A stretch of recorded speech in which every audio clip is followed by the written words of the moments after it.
All right, everyone. Thanks so much for joining. I'm going to do a presentation, and then once we get to the end, we'll leave some time for questions. So it should be about 20 minutes, and then we'll leave plenty of time at the end for questions. I'd like to start off by reminding you all something that's actually probably intimately familiar to you, but which you probably don't pay enough attention. And that is being a lawyer can be a miserable lifestyle. We often laugh about it, like this means. I remember a personal mentor of mine, a lawyer, said, "I hope you're enjoying being a 1L because it only gets worse from here." You know, you can change the world as a lawyer, you help people, you can use your skills to do good, and you're often appreciated for it. So why is it so miserable to be a lawyer? The answer is because of the billable hour. The billable hour has actually led to a mental health crisis and has been shown to actually cause depression and suicide. By the way, suicide is the leading cause of death in the United States outside of the pandemic. The billable hour leads to depression because your performance, how you're evaluated, is tied to how much of your life, how many hours you dedicate to it. The more of your life dedicated, the better you're doing. You know, but don't take my word for it. Yale Law School wrote a famous article, The Truth About the Billable Hour, and they did the math. They said, in fact, you need to work from 7:30 a.m. to 8:30 p.m. Monday through Friday and all day Saturday, almost every week, just to meet quota. So as lawyers, we like to joke about the misery of the profession, but when you take a closer look at what is happening, you know, you realize it's really not actually a laughing matter. You can read some news articles, and it's getting pretty dire. Lawyers are actually 3.6 times more likely to suffer from depression than non-lawyers. 32% of lawyers reported they felt pressure to refrain from taking any vacation. And the legal profession has the 5th highest suicide rate in the United States. So it's really obvious when you think about what is the solution. And almost everyone agrees we need to eventually move away from the billable hour. But if it's so obvious, why haven't we done it? We've been talking about this for decades, but why haven't we actually finally done away with the billable hour in the legal industry? You know, in law school, I did a JD MBA, and it really developed some curiosity around value-based fee arrangements. And I really wanted to explore, hey, these things are amazing. Why are we not doing these more? So I asked everyone, I asked professors, I asked in-house lawyers at my internships, I asked outside lawyers in other jobs, I asked legal pricing professionals, I asked Sylvia Hodges Silverstein of the Buying Legal Counsel, and then I took on an internship at Johnson & Johnson focused specifically on trying to build a should cost model for legal so that we could figure out a better way to do alternative fee arrangements. What I found was that there really wasn't in the industry a perfect pricing approach. All the existing AFAs, they had problems with widespread adoption. After chronicling the journey, I worked within the legal R&D program at Michigan State, and I actually studied under a professor named Ken Grady, who's a lien law expert, to write a thesis to come up with a new approach to alternative fee arrangements that maybe would help progress the industry forward. And since then, I've had the pleasure of being able to return to Johnson & Johnson and work on developing some alternative fee arrangements there. And then I've actually been able to, in my role consulting corporate legal departments with PERSUIT, we've been able to work on over 1,500 fixed, capped, collared, and other AFA agreements on the platform. And it's really become my mission to drive us away from the billable hour within the legal industry. And that's for the mental health benefit of about 20 million humans that are lawyers. So what have I found? What is the solution that we're looking for? Later, I'm going to provide a formula, a method for engaging in a pricing structure that has proven to help clients get more comfortable with moving away from the billable hour. And it leads to true win-win scenarios for clients and firms. And I'm confident one day will lead to happier lawyers. But before I explain it, I need to return back to my earlier question. We all want to kill the billable hour. It's a hot statement, so hot right now. But why haven't we? Who is to blame? The answer is clients. Clients are to blame. As this meme says, clients, do you want billable hours? Because that's how you get billable hours. Firms are ready to do it, but it's the clients that have held back. Law firms are comfortable with fixed fees. In fact, they have pricing experts, many of you on the call today, pricing experts at law firms that are extremely comfortable with this. We work with over 30 Fortune 500 legal departments, and by virtue of working with them, we've worked with the entire global 200 firms. If they aren't already doing AFAs for you, I can guarantee you they're doing it for other clients. We see it on a daily basis. They know how to do it. So why are clients still so resistant? What we found is that there's really 3 reasons why clients are resistant to doing AFAs. The first reason is they're afraid of overpaying for the work. Second, they're worried that any AFA approach is going to be way too complicated. It's going to lead to tons of renegotiation, and it's going to take too much time. And then the third fear that clients have with AFAs is that if I have a true fixed fee and no billable hour invoice, how do I know what the firm is doing? So obscuring the invoice is another thing that holds back clients. So if we're gonna have a successful AFA approach, we need to address these 3 fears. When it comes to overpaying for the work, clients often think of AFAs as a zero-sum game where if the law firm's true hours worked finish less than the fixed fee, then the firm won. And if the true hours worked finish greater than the fixed fee, then the client wins. That's the wrong lens to look at AFAs. A true AFA should be about paying for outcomes and results and getting a fair price for those outcomes and those results. What you've paid for on an hourly basis in the past or would have paid on this current matter is irrelevant with that lens. And I'll talk a little bit later about why. We have a solution that addresses these 3 fears, but importantly, these 3 fears have also led to a myth, and that myth is that fixed fees especially don't work in complex litigation matters. The idea is that because complex litigation matters have a higher degree of ambiguity with respect to the length and the complexity of the matter, then therefore the risk of overpayment and overcomplication is even greater with complex litigation matters. So in my examples later, I'm going to focus really on how the solution can address and works actually perfectly in complex litigation matters. But before I go into the proposed AFA approach, I think it's going to be helpful for us to first take a look at how you might give a fixed fee proposal to move all of the stuff in your apartment from point A to point B. So imagine this apartment, you have all this stuff, you've got some dead plants, you've got a couch, you've got a medicine ball there in the background. Imagine you call up a moving van and you say, hey, give me a fixed fee to move a 1-bedroom apartment 20 miles. What would you have to tell them?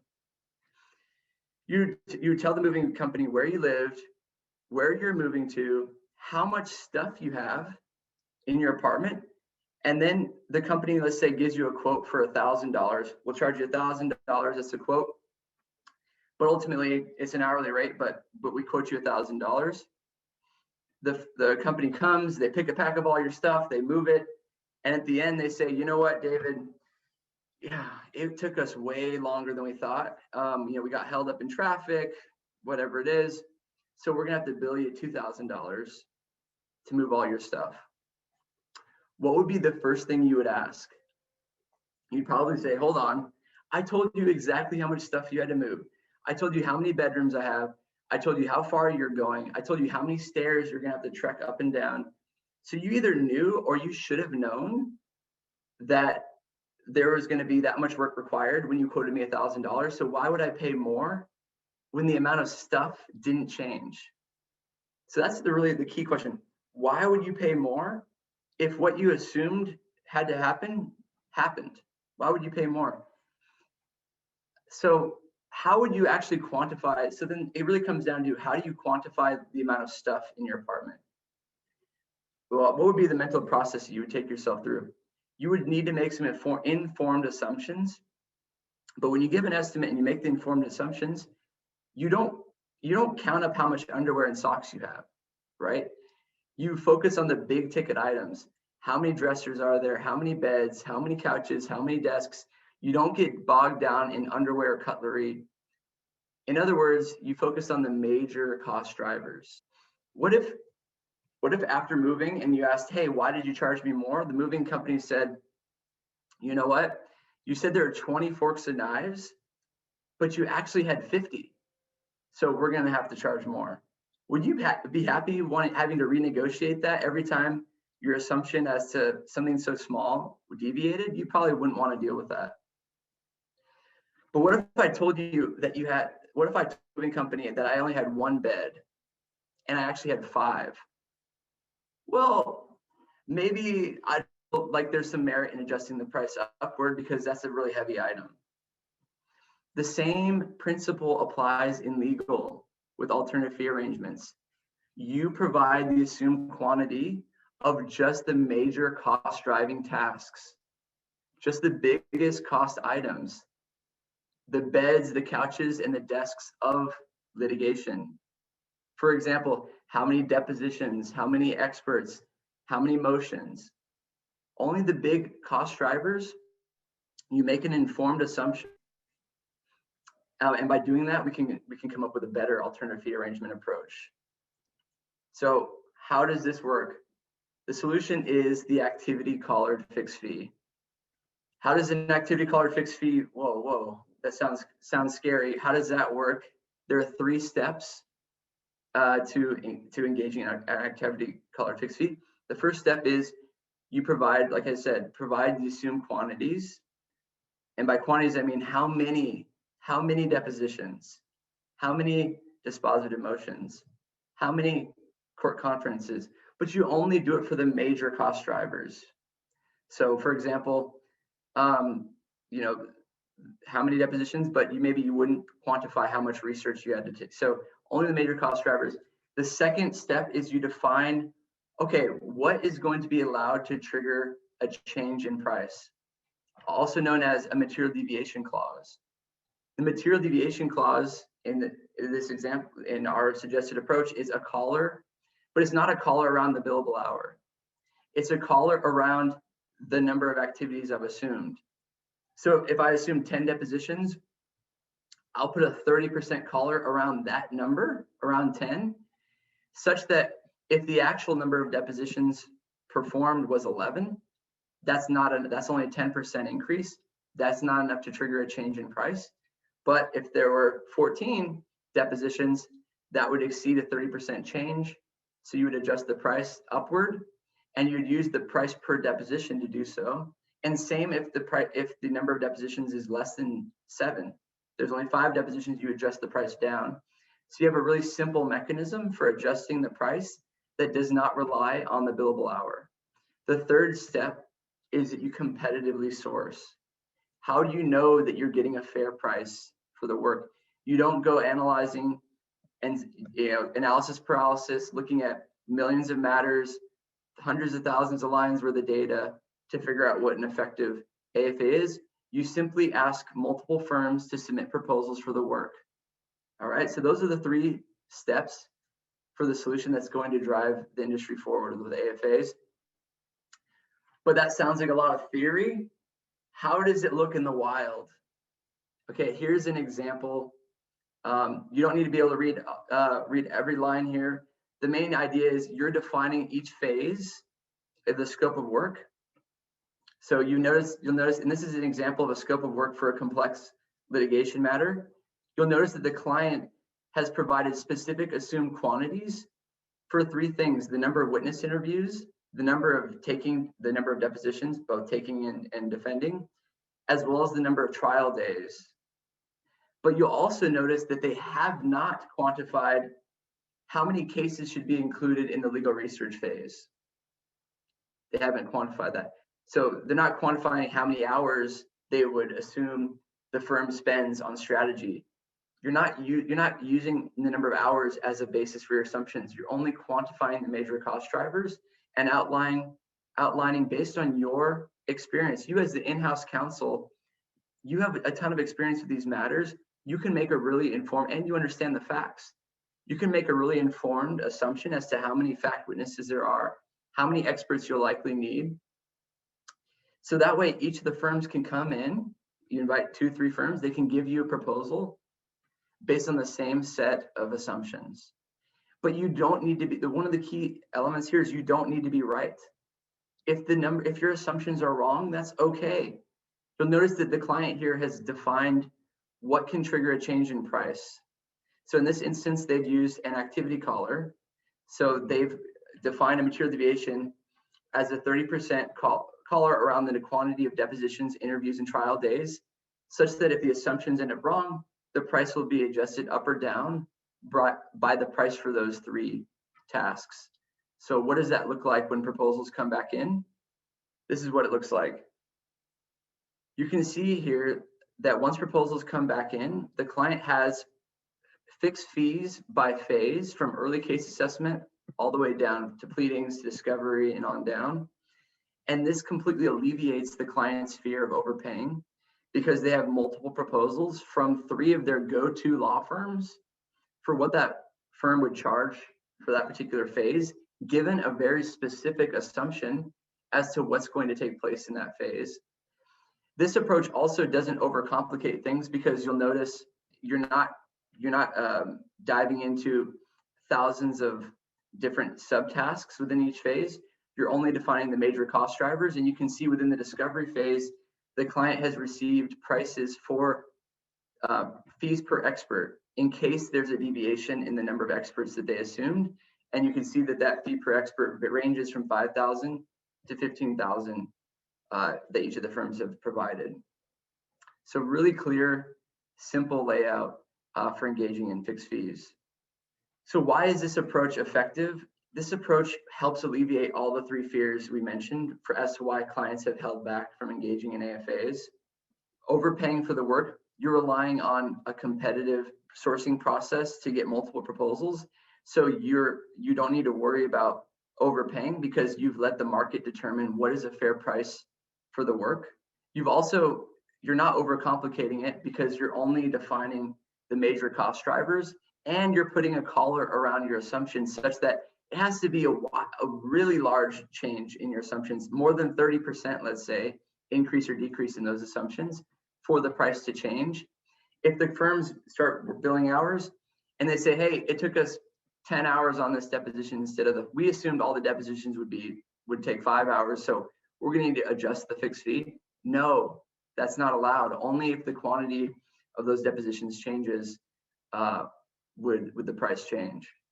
Additionally, you can, as far as obscuring the invoice, you can still ask your firms to provide an accounting of the major tasks performed without getting bogged down in thousands of line items worth of detail. And what's important is that process then calls upon the client to set expectations up front at the beginning of the matter so that firms go into it knowing and having a better understanding of the expectations and the client's definition of success without having to wait for the invoice to come in and then coming back to the firms and saying, hey, why did you do this or that?